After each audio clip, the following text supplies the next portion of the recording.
Hi everyone, I'm so excited to be here. I have a really special guest and she has transformed many couples relationships, and even if you have an addict or an alcoholic, she has worked with many different type of clients, even internationally. She has series of books as well, and I'm so excited to be here with her because this is the real work. It's the transactional analysis, and the reason why I'm here because I feel like she's the guru of this masterpiece, and I want to talk to you guys about that. And the reason why I'm doing this is because here's the wisdom. So she's going to tell you exactly what she's been up to and how she transformed doing transactional analysis in psychology, has helped couples, even individual, reforming their ego state.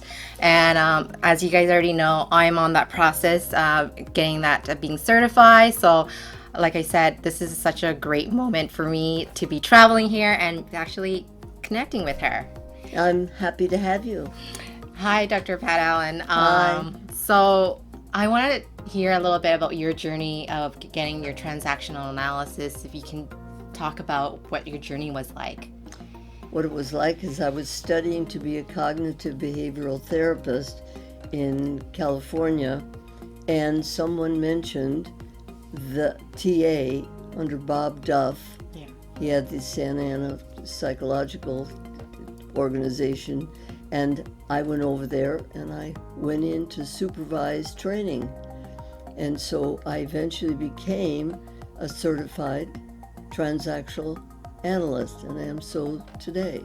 Wow, that's so amazing, Dr. Pat.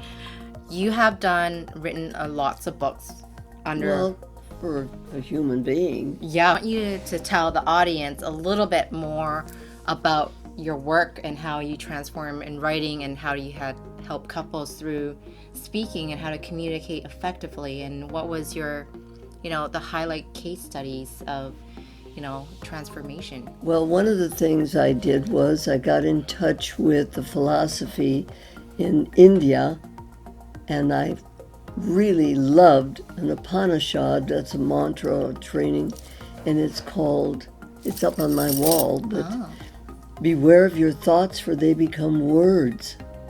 Beware of your words, they become habits. Beware of your habits, they become your character.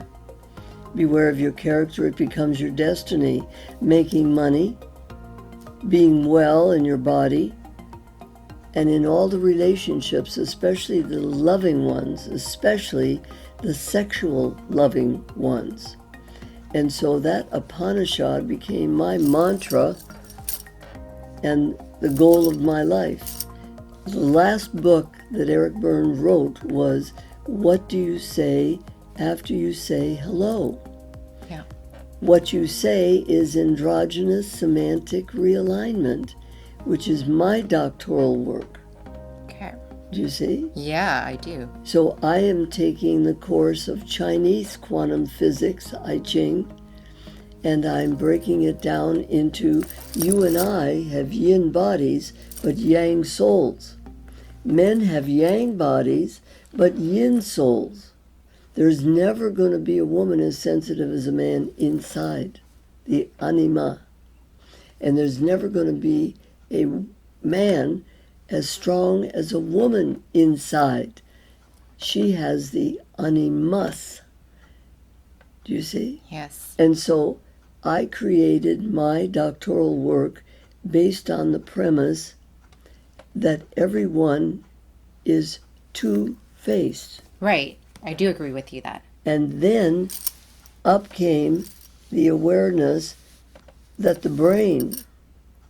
Roger Sperry got a Nobel Science Award in 1981 for finding out the difference between the right and the left lobe. Right. And the right lobe is very feeling-centered, but the left lobe is very thinking-centered. Okay. And in a relationship, I have found that people either want to do good to feel good, that's a yang. Okay. Or they want to feel good to do good, that's yin. Okay. And those that want to feel good and do good are narcissists. Oh. And so whoever's with them's got to be a zero. Oh no. And that got me into more of the therapist. I'm a marriage, family, child therapist, Okay. a transactional analyst, a certified addiction specialist in alcoholism and sexual addiction, a great combination. Right. Where one is, the other one is soon to follow. I agree. I see And that. I am using language as a way to manipulate human beings into speaking my way, which Right. is ASR. Right. And what's the benefit of kind of like breaking down the language, or they don't know who they are? How do they figure out who they are as an individual or a soul? How do you break that down? Well, Monday, Wednesday, and Friday, you do what you want to do, Okay. that it feels good. Or Tuesday, Thursday, and Saturday, you do what feels good, Okay. you see, Yeah. as long as you can pay the price for it. Right. And what is that price? I guess a lot of people are wondering. One of the things I have learned is that when you want to feel good, mind-altering chemicals are Okay. fascinating to you. And right now in America, Right. we're having a suicidal run on opioids, Yes. which are I noticed that. pain killers. Right.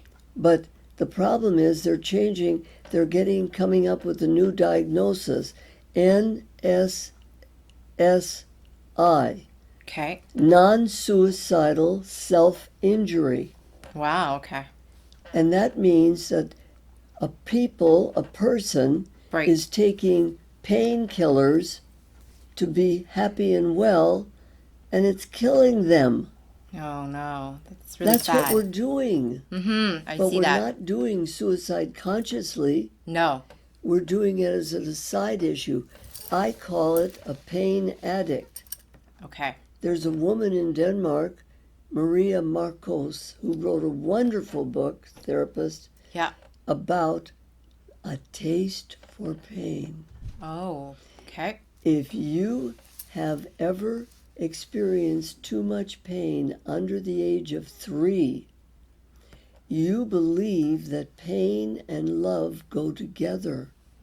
Ah. Okay. So you get really anxious when something good happens because you wait for it to be taken away. I see And that. the waiting is painful. But the pleasure you get rid of. Wow. Isn't that something? It is. These are neurotransmitters. Yes, of course. Serotonin, which is a tranquilizer Yes. we produce, dopamine, which is an upper, Yes.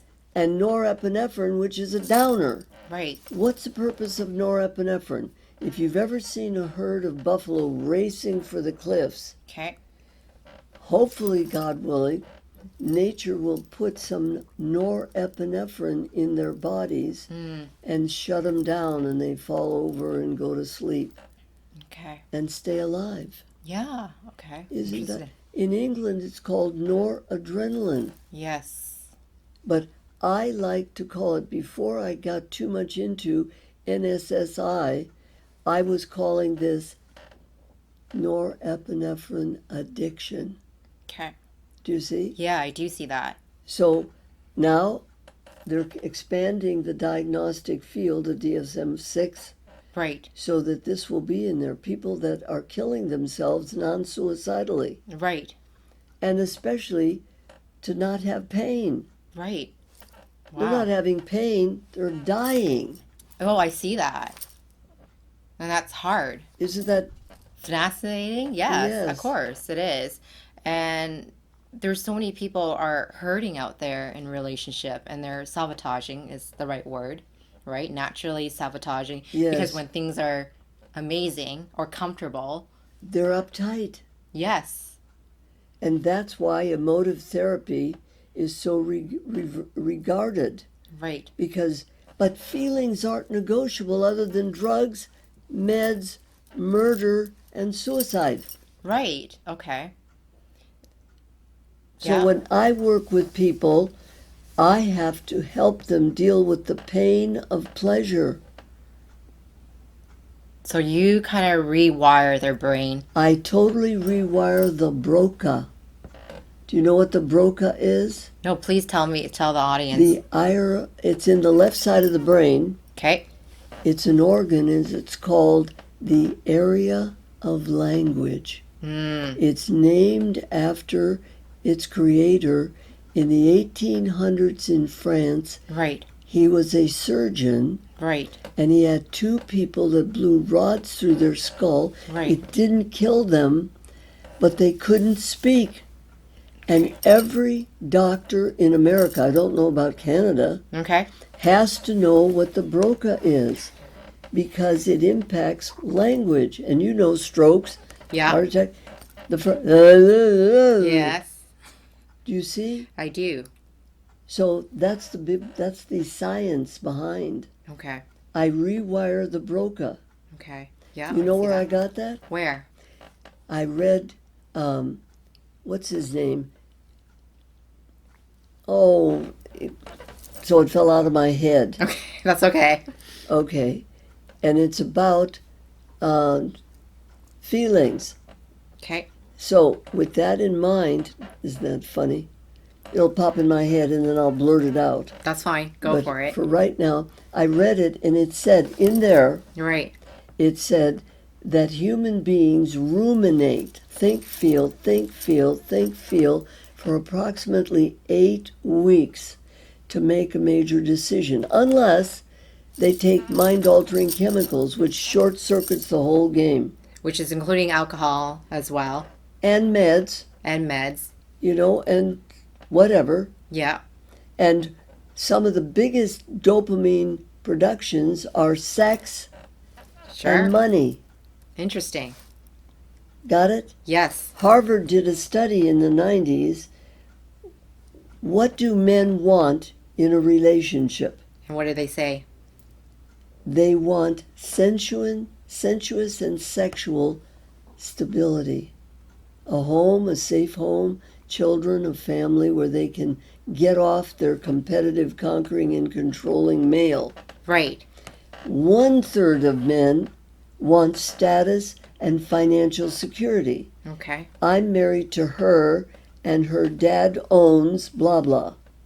Wow. Okay. It's called a gigolo. Okay. Yeah. You see? Peter Pan. Peter Pan and Wendy. Right. Right. That's what's Okay. really known for. And 2/3 of women mate and marry for status and Okay. financial stability Right. so they can raise their kids at home. Do you see? Yeah, I do see With that. a man that pays for it. Okay.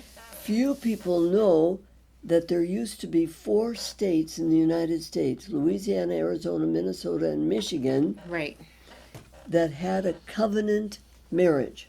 Okay, can you explain a little bit? Of course I can. There are 3 styles of Okay. marriage. That's a legal document Right. saying how monogamous, how continuous, how long-term you are. Well, what they found out was that people in those 4 states could vote for a covenant in which one person voted to be the breadwinner and pay the bills, Okay. while the other person stayed home for the sake of the kids and took care of the home in a sensuously pleasant and sexually advantageous way. Okay. 1/3 of women mated and married for sexual and sensual security. Okay. They're called cougars. Ooh. Cougars. Older women with younger men. Those older men that have managed to stay alive, Okay. yes, their penises don't work, Interesting. you see, and so they go on, medicines, which are not always good for their brain Or their heart. or their heart. Do you see? I do. But if an older man can find a younger woman, Yes. she can rev him up. Ah, You interesting. see? So men and women, men over andropause. Andropause is their version of menopause. Okay. And menopause is our version of andropause. Okay. It's when his testosterone goes down Right. and the estrogen in his system starts impacting him. Yes. Men from 45 to 55 and 60 Right. have to be cherished or they go away with younger women or die. Interesting. There's 15 old ladies to every one old man. Yeah, that's the 80-20 principle I have That's heard. exactly right. Have you heard of that? 80-20? Yes, Yeah, okay. I'm So that's what teaching we're you talking that about. right Okay, now. perfect. Do you see what I I mean? do see that. Yes. So those things are the scientific situations behind Louisiana, Arizona, Minnesota, and Michigan. Okay. Now there's only Louisiana. Okay. The other states have gone into regular marriage. Okay, I see that. Both people. Then there's convenient marriages where they both work and they both Okay. do chores. Right. And codependent. Okay. Somebody is a burden Yeah, to somebody. Do you see? I do see that. So it's either a gold digger woman Okay. or a gigolo man. But they have to find a pain addict. What does that mean? What I just taught you. About the alcohol and they have to Okay. find somebody that's psychotic, yeah. that's an addict, because that person will give them the pleasure of pain, which is spelled Love. Love. Do you see? Yeah, I do. To a pain addict. Okay. I see that for sure. And now we're talking about Convenient and codependent. right. Those two are based on the fact that there's only 3 ways to communicate verbally. Okay. 3. Intimidate with fear. You better do it or I'm going to hurt you. Wow, that's a little bit intimidating. Seduce with guilt and shame. Okay. You don't have a right to be you. You have a responsibility to do it my way. I'm your parent, I'm your scripter, I'm your minister, I'm your rabbi. See, anybody in a position of power can script you to be sick. And then the third one, negotiate with love. That's the one I teach. That's where the transactional analysis came from. My doctoral work is androgynous, semantic, realignment. So what I do is I take the 4 people in every relationship, whether it's parents, whether it's sisters and brothers. Right. I take 4 people, 2 men and 2 women, even if it's straight, gay, or lesbian. I see There's that. still 4 people. Do you see? Yeah. And because of that, they have to negotiate or they smash into each other. That's not fun. No, it is to pain addicts. To pain addicts. Oh, you're Yeah. right. Because they're See? sabotaging, and that That's creates right. drama. And it causes them so much pleasure when it heals. They divorce each other, they keep on doing it and doing it. So it goes into cycles. It goes into a continuous cycle until they come to one of me or one of my students or my therapist, my whatever. Right. Do you see? I do see that. And that's fascinating when It's you totally fascinating. I teach people the 5 tools of my doctoral work. I love to hear it. Do you want the men's or the women's? How about both? Okay, which one do you want me to start with? Let's go with men first. Okay, with men.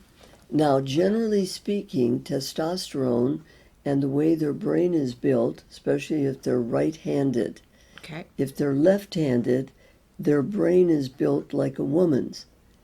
Larger corpus callosum, which mixes their left lobe thinking intuitively with their right lobe feelings. Do you see? I do. And so with that in mind, there are 4 people talking in every 2-person relationship, especially the ones that are intimate and not just man to man. Right. If anyone who's listening Right. is in a romance and a business with somebody of the opposite sex, Yes. you have to remember to separate the communication situation to a table or a room or a desk or something. Not in the bedroom? In the bedroom is fine. Oh, okay. But I'm talking about business. Oh, yes.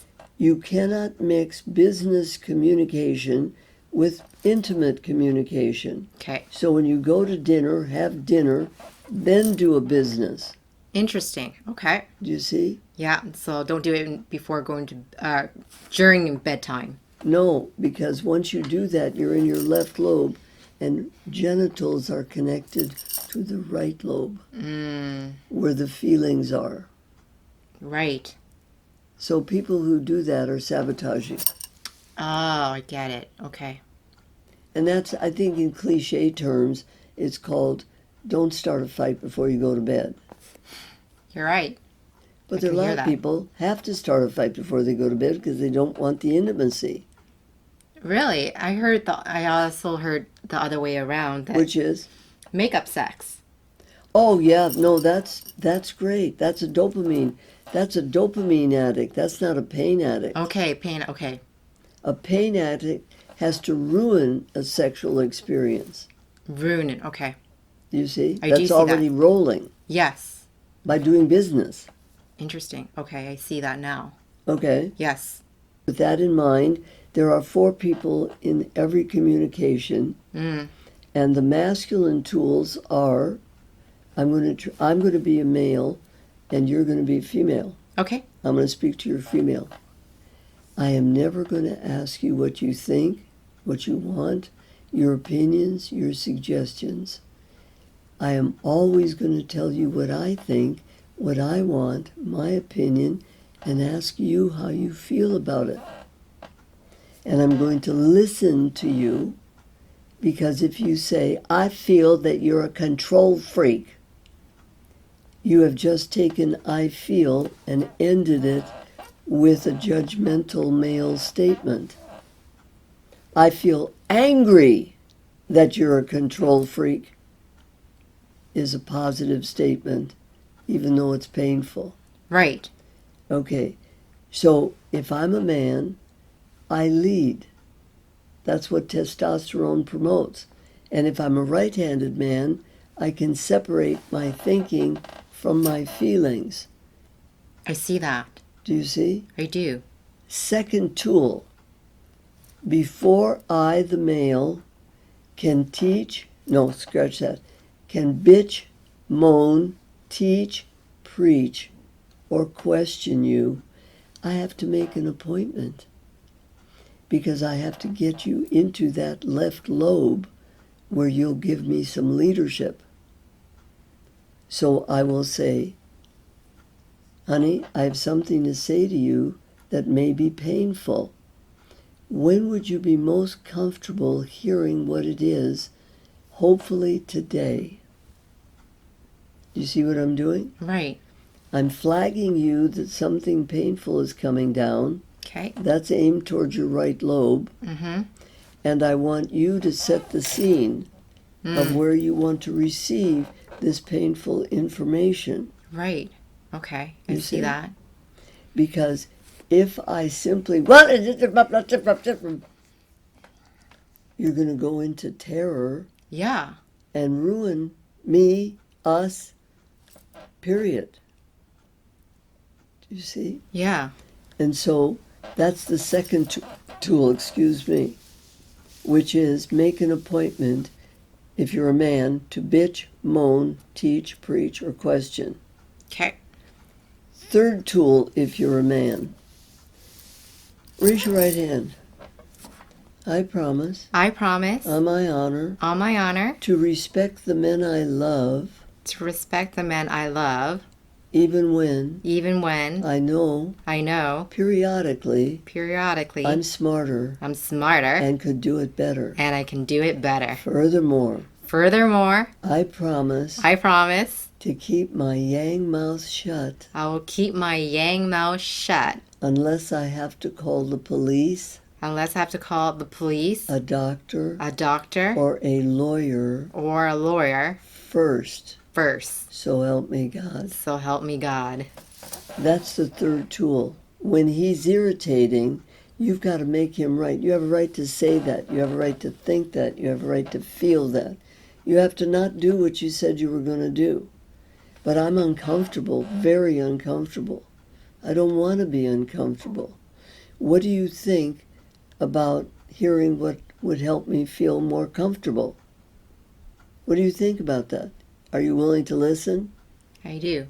Okay. If he says no, you say fine. If you ever want to know what I'm saying and thinking, feeling, please let me know and refer back to this situation. That's the third tool. Okay. The fourth tool, did you know that 90% of all communication is nonverbal? No, I didn't know It's that. body language. Mm. Only 10% is verbal. So, I deal with those 10% of words. The rest of the time, I'm a man now again. I am a man. Female body, male soul. Honey, I sense by the look on your face you're upset about something. Am I right? What yeah, would you? I am. What can I do to help you and I feel better? Well, if you actually pay attention what I enjoy doing and I need time off. I can do that, but I want you to write down the items so that I know exactly. I was taught by Pat Allen that there are 4 signs of a loser in negotiating. What's that? Evasive, someday I'll marry you. Someday I'll get a divorce. Do you see? I Someday I'll lose weight, someday I'll sober up. This is evasion. That's not fun at all. The second one is secretive. Oof. If you loved me, you'd know what I need and give it to me without my needing to ask for it. Requires mind reading. It does. Yes, That's not fair. I know, but it's what losers do. That's fair The enough. third thing is condescension. You women are all the same. That's terrible. It's when you lump everything into one bundle. That's condescension. And the last thing is abrupt. I'm leaving. You get out. Stop it. Come here. It's very few words, but they're all penetrating. Right. Do you see what I mean? I do. And they don't cherish you. No, They they just don't. compete, conquer, and control you. They all sound terrible, to be Yes. honest with you. Now, those are from me being a man to you being a woman. Okay. Or from me being a top gay to a bottom gay. Okay. Or me being a butch and you being the femme. Right. You see, it goes anywhere, Right. okay? Now, do you want the feminine tools? I do. Okay. So now I'm a female and you're the male, Got it. okay? I am never going to ask you what you feel